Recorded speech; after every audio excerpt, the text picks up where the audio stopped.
Rizik panik, Anies juga panik, ditulis oleh Nina Nur di siwar.com. Kolaborasi antara Rizik Syihab dan Anies Baswedan memang tidak terbantahkan. Walaupun Rizik ini mantan napi dan pernah terjerat kasus chat porno, juga tidak mengakui pemerintahan sah hasil Pilpres 2019, tetap saja Anies sowan ke rumah Rizik, menyambut kepulangan Rizik dari Arab Saudi. Ketika Rizik masih di Arab Saudi saja, Anies terus setia menghadiri acara perayaan Milad FPI. Jadi boleh dibilang bahwa hubungan keduanya memang akrab kan? Boleh dibilang pula bahwa Rizik dan FPI memang punya peran besar dalam terpilihnya Anies jadi gubernur DKI Jakarta waktu itu. Bahkan ada analis politik menyebut bahwa Anies terpilih bukan karena kemampuannya atau kepintarannya. Ya sekarang terbukti kan? Tentunya Anies tidak berharap karir politiknya mentok sampai di Jakarta saja. Sejak dulu, publik sudah tahu bahwa ambisi Anies adalah sampai ke puncak kursi RI 1. Dan karena dari segi kemampuan bekerja, Anies tidak bisa melebihi Presiden Jokowi. Dia pun masih berharap ada peran Rizik dan gerombolannya dalam memuluskan ambisinya. Tahu-tahu Rizik kesandung kasus kerumunan dan tes swab rumah sakit Umi. Salah Anies sendiri, mengapa membiarkan sampai Rizik bikin kerumunan?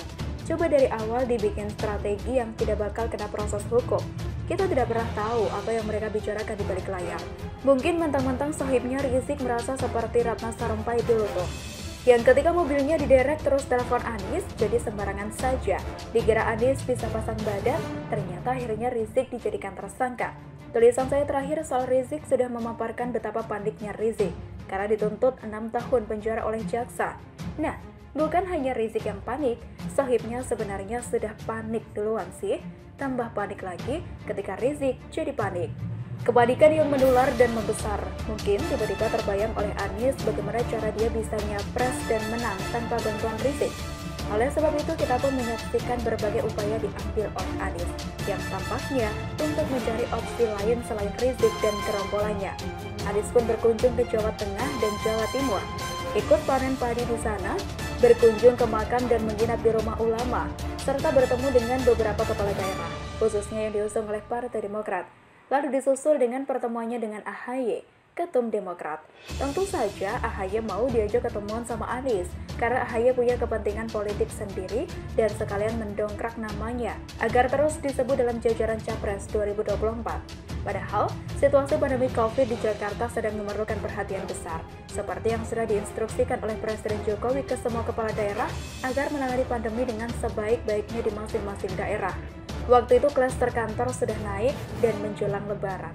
Akhirnya, Anies pun tertampar sendiri dengan keramaian di Tanah Abang yang bikin heboh itu. Malu? Enggak lah, udah kebal kayaknya. Hehehe. Anies pun terus berjuang mencari opsi lain selain Rizik. Saking paniknya dia sudah tidak peduli jika kegiatannya akan bertentangan dengan apa yang dia serukan sebagai gubernur DKI Jakarta. Yap, pada tanggal 10 Mei 2021, Anies mengeluarkan seruan agar warga Jakarta tidak menggelar open house dan halal bihalal saat Lebaran. Seperti kegiatan silaturahmi, mendatangi tokoh masyarakat, tokoh agama, teman, dan saudara tetap dianjurkan menggunakan media virtual sampai dengan akhir bulan Syawal. Sehingga ketika dimulainya perkantoran selepas Lebaran, juga diharapkan tidak dimulai dengan halal bihalal untuk memutus mata rantai, kata Anies. Pada tanggal 13 Mei, hari pertama Lebaran, dianya malah berkunjung ke rumah Ketum PAN, Zulkifli Hasan atau Zulhas. Jadi, seruan Anies tidak dia taati sendiri. Panik kan? Hal tidak konsisten serupa juga dilakukan Anies di tempat lain, menghadiri peringatan 100 tahun kelahiran Soeharto. Anies mengeluarkan pujian setinggi langit, menyebut Soeharto sebagai pemimpin yang matang, berjasa, dan jadi teladan. Padahal jejak digital menunjukkan bahwa Anies pernah berkoar soal dirinya bikin demo menurunkan Soeharto ketika dia masih kuliah di Amerika Serikat pada tahun 1998. Jeder. Terakhir adalah kunjungan Anies ke Sumedang, Jawa Barat, di mana dia sempat mengadakan pertemuan dengan Ridwan Kamil, Gubernur Jawa Barat. Sebuah pertemuan yang dianggap berbau politis oleh berbagai media. Kegiatan Anies dilanjutkan dengan ikut panen raya padi dengan alasan adanya kerjasama antara BUMD Jakarta dan BUMD Sumedang soal pasokan beras buat DKI Jakarta. Lalu dilanjut dengan Anies berziarah ke makam Cut Nyak Dien di Sumedang Selatan. Sementara angka COVID-19 DKI Jakarta sedang meningkat hingga 300% dalam beberapa hari terakhir. Bahkan, keterisian rumah sakit darurat Wisma Atlet Kemayoran sudah mencapai 80%. Gubernurnya mana? Lagi pose mengangkat padi di depan awak media. Disertai seruan gubernur rasa presiden yang kembali bergema di medsos. Pertemuan antara Anies dan Ridwan Kamil itu serupa polanya dengan pertemuan Anies dan AHY. Hanya beda partai politik.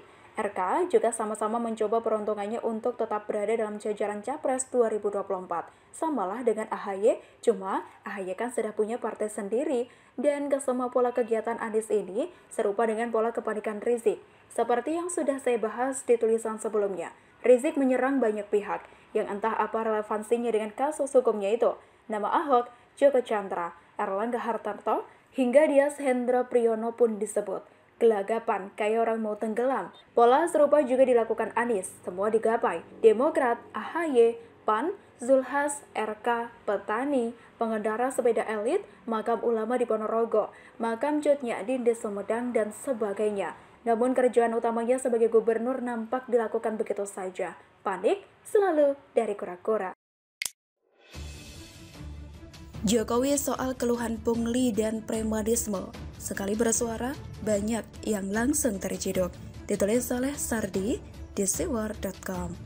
Sebuah ini bermula saat belasan sopir kontainer bertemu dengan Presiden Jokowi. Mereka berkumpul di perbatasan Dermaga Jakarta International Container Terminal atau JICT dan Terminal Peti Kemas Koja. Pagi hari ini saya senang bisa bertemu dengan bapak-bapak semuanya. Saya mendapatkan keluhan yang saya lihat dari media sosial, terutama driver banyak yang mengeluh karena urusan bongkar muat. Kata Jokowi membuka dialog. Kedatangan Jokowi dan pertemuan dengan para sopir kontainer adalah untuk mendengar langsung keluhan yang mereka alami soal pungli yang marak terjadi di sana. Driver mestinya merasa nyaman semuanya. Jangan sampai ada yang mengeluh karena banyaknya pungutan. Itu yang mau saya kejar. Kalau ada, silakan ungkapnya. Begitu keadaan macet itu di depannya ada yang dinaiki mobilnya. Naik ke atas mobil bawa celurit atau nodong begitu. Itu nggak ada yang berani menolong, Pak. Padahal itu depan, belakang, samping, kanan, itu kan kendaraan semua. Dan itu orang semua. Dan itu sangat memprihatinkan, kata salah satu sopir. Terang-terangan bawa celurit buat memalak. Sopir lainnya menyebut para preman bisa menjalankan aksinya karena kemacetan. Kalau mungkin lancar, ini mungkin tidak ada, Pak. Jadi ini kendala kita ini kemacetan aslinya, Pak. Jadi kami mohon kepada Bapak Presiden, bagaimana solusi ini ke depannya kami. Karena kami, Pak, sakit hati sebenarnya. Pak, kalau dibilang sakit hati, saya kira begitu. Tidak ada kenyamanan untuk sopir kami, sopir-sopir yang mengemudi di Tanjung Priok, katanya. Selain preman yang memalak dengan frontal, juga ada keluhan mengenai banyaknya pungli di sejumlah depo atau tempat meletakkan kontainer yang sudah dipakai atau mengambil kontainer yang akan dipakai shipping line. Para karyawan depo sering meminta imbalan berupa uang tip agar laporannya bisa diproses segera.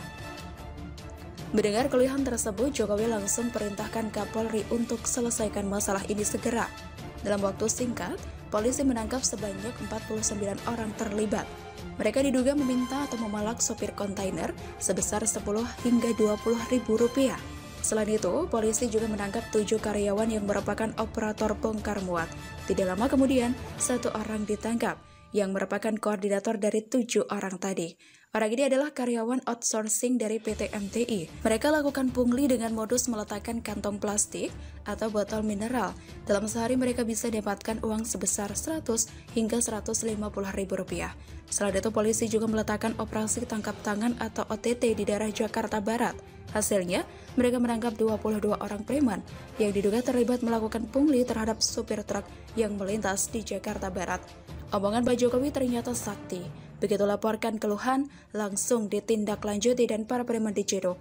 Oh iya, mungkin ada yang tanya gubernurnya ngapain aja. Saya tak tahu apakah ini harusnya tanggung jawab gubernur atau bukan meski terjadi di wilayah Jakarta. Tapi tak usah tanya deh, takkan ketemu jawabannya. Yang ingin saya sampaikan adalah pungli halus dan pungli nggak ada otak yang dilakukan preman sudah menjadi hal yang lumrah. Bukan cuma di Jakarta, tapi mungkin hampir di seluruh wilayah. Ini masalah klasik yang tak pernah usai. Setelah premannya beranak pinak dan tak habis ditangkap. Di kota tempat saya tinggal juga sama. Beberapa teman saya yang berbisnis dan berwirausaha juga pernah beberapa kali dipalak dan dipungli. Sesekali kalau sudah habis kesabaran dan mood tak bagus, mereka bakal melawan dan adu mulut. Tapi mau sampai kapan? Mau ngadu ke siapa? Pasrah. Ini sama dengan keluhan sopir kontainer di Jakarta yang pastinya sudah capek dipalak. Kebetulan ngadunya ke Jokowi dan langsung diberantas. Di tempat lain gimana? Saya jadi teringat soal Omnibus Law, undang-undang yang akan memudahkan investor tanam modalnya. Tapi gimana dengan premanisme dan pungli? Kalau masih ada investor yang tetap tak nyaman dan lama-lama cabut juga kan? Sering kena palak dan pungli ya pasti ngamuk juga lah. Pungli di negara ini masif dan beragam modus serta cara. Baik yang minta secara halus maupun yang main ancam. Kalau bisa sih, sebagai ciduk preman ini bertahan selamanya, bukan panas di awal saja. Bagaimana menurut Anda? Difitnah Rizik bantai 6